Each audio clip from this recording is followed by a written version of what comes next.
Africa's contribution to the global maritime trade is increasing with a reported size of 12% of the 811 million containers handled at seaports around the world. The continent's clearing and forwarding market is also growing, with latest figures suggesting a market size of $4.2 billion and a projected 12.5% growth with new services emerging. However, a wide range of challenges remain unsolved.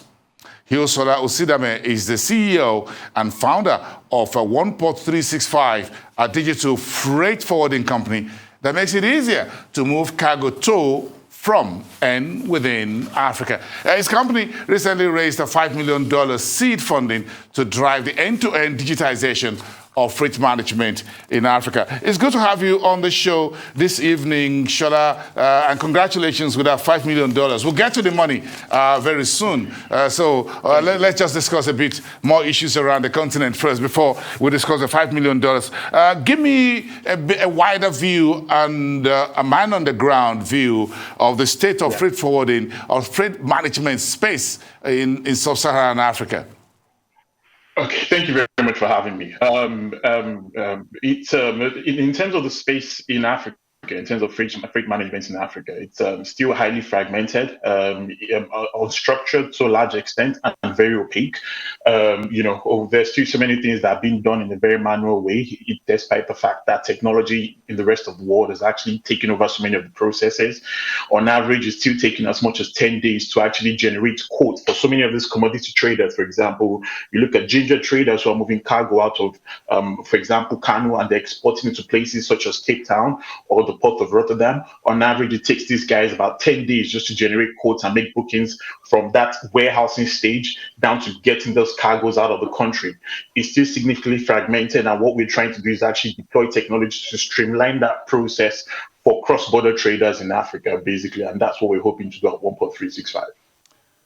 Well, so how are traders currently managing the movement of their cargoes, the whole disruption with COVID-19 pandemic on one hand, then you've got Russia and Ukraine jumping into the waters, as it were, and things are getting a whole lot more murdier than ever before. If we say we had global supply chain problem, then it looks like things are getting a little bit more tougher for traders, for forwarders, for importers, for everyone who needs to move something, and whatever from point A to point B to point Z. So unfortunately, it's been quite tough for most of these guys because apart from the fact that the system, like I mentioned earlier, is still fragmented, also costs have generally been increasing in terms of freight costs, mostly originating from the Chinese submarkets. These traders have had to adapt. Unfortunately, this cost and rates are actually being passed on in terms of the market rates that affects cost of goods in the local markets. On our side, what we're simply doing is actually supporting these traders in terms of, rather than having to wait for 10 to 14 days period to book your cargo to move, let's say, from Kano, out of Kano into outside ports in Africa and outside Africa, we actually can streamline that process by deploying technology to cut down that process from a 10 to 14 days process into a 30 seconds process. The number of challenges most of these traders face is actually significant. We have power challenges, we have insecurity challenges, we have a couple of other challenges and all that. Now, to also add to that, basically, it's a situation whereby the process is significantly slow to move that cargo. What we're solving in OnePort is actually deploying technology to ensure that that process is basically taken away from a 10 days process to less than a 30 seconds process. The easiest way I used to describe it is this: 30 years ago, you want to buy a flight ticket to fly, let's say, from Lagos to New York. What do? You go to the airport and you queue up all day and you get a ticket after haggling all day and talking to 4 or 5 different airlines. Currently, when you want to do something similar, you get on different booking platforms that exist online, and you get that process done in less than a minute. Now, with a solution to basically booking cargo to move from point A, origin Africa, to the rest of the world in less than a minute. And that's what we're doing at OnePort 365. Interesting how things are going. But how could the current system be improved using technology? If you look at Lagos Port, for example, and you don't want to know what is going on down there in terms of how we're able to move a single container of a 20-footer, 40-footer container with the speed of using technology and the whole thing around the Port Authority, the customs, all the agencies at the ports. So when everybody talk about technology is the way to go. So how could the current system be improved, my friend? I'll say more tech adaptation on the side, and that's tech adaptation cross board. Right from the regulators down to forwarders who are playing in the space, down to even third parties, and down to even shipping line. Every stakeholder involved in that process has to actually adapt technology to streamline the process. On the side of the government and the regulators, I'll say the Nigerian Port Authority have actually done a pretty decent job. A couple of years ago, it would take you, talking about up to 2 years ago, it would take you on average, give or take, more than a week to get containers into the port. Now there has been technology deployed, I know, over the last 2 years in terms of the ETO system, and now it takes you a couple of days to move cargo into the port. Are we sailing yet? Are we at that point whereby we say we've gotten it right? No. But what we've seen back basically is a massive improvement in that booking process for containers getting into a Papa port, for example, using technology whereby they can actually go to a trailer park in that trailer park, book for those containers to get into the port. And what we've seen is basically on about 90% of the scenarios, those containers get into the port within an average of 5 days. 2 years ago, it was totally not the case. It was taking you weeks and weeks and weeks to get containers into the port. So technology adaptation is actually super critical. Infrastructure improvement is actually another one, right? There's absolutely no reason why you should have cargo basically moving on the roads originating from Kano, going all the way to Lagos and going all the way to Onne. Everything is on the road. I think currently right now we have 95% of containers moving in Nigeria are actually being moved on the road. So we have to improve other alternatives, the badging system, the railway system, to ensure that the process is improved upon across board. And that is simpler and the easiest way to ease business for most of these cross-border traders in Africa and in Nigeria especially.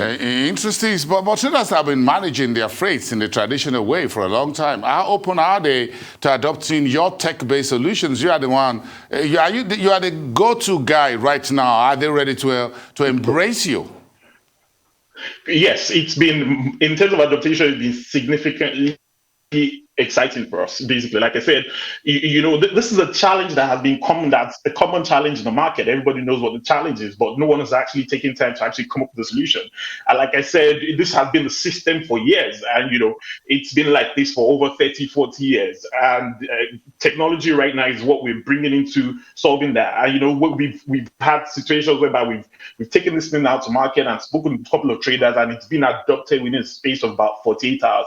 We're taking people away from that process of a manual booking system into a system whereby you can turn around your process in less than 48 hours. Now, what does that mean? That improves your efficiency, that improves your turnaround in terms of cargo, and that means you can actually get paid faster by your buyers who are receiving the cargo abroad. So adaptation has been significantly excellent for us. And we're obviously super excited to also get more clients actually utilizing the platform, and also supporting these guys in terms of streamlining their cargo movement from Africa.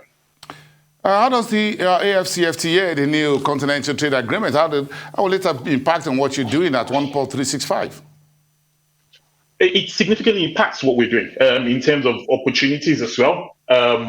Intra-African trade has been significantly limited, and I'll probably draft that to pre-colonial days. The typical trade route has been very much a Africa movement of raw materials and coal from the African subcontinent to the rest of the world, right? And in terms of movement of cargo from East Africa to West Africa, typically what you'll be able to see is cargo in most cases has to go to Europe, sit in Europe for a couple of weeks before coming down to East Africa.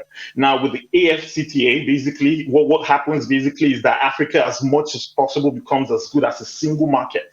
The trader who's based out of Onitsha can see a market such as Mombasa or Nairobi as equally the same way he will see a market such as Lagos, and know there are opportunities for him to expand into that market. So Africa now goes away, for example, Nigeria goes away from being a market of about 200 million people, potential market buyers potentially, to a market of about 1.2 billion. Now, what does that mean for us? There are more opportunities to capture more traders. So many people who are involved in local trade actually start exporting cargo from the local market, and that is a super exciting frame for us also. We're also part of the Ceiling Consortium, which is being led by the Nexim Bank in Nigeria. What does that mean? That basically what Ceiling is trying to achieve is to ensure that rather than having cargo go to different destinations out of Africa, to move from West Africa, for example, to East Africa, we can actually support these traders in terms of a direct route for the movement of cargoes across Africa. So AFCFTA, fantastic concept, but if we're still having challenges when it comes to logistics, then the potentials for growth will be limited. So we need to improve upon that. But in terms of market size, it's a very exciting period for us. It's an exciting period for us to also support more traders across Africa. You just secured $5 million. Just my last point in 10 seconds. How are you deploying this fund? So we're super excited. We're scaling across Africa. We're excited about Nigeria. We're excited about Kenya. We're excited about Ghana. We're also deploying more technology. How are you going to spend the $5 million, my friend? Am I getting part of it? Tell me quickly.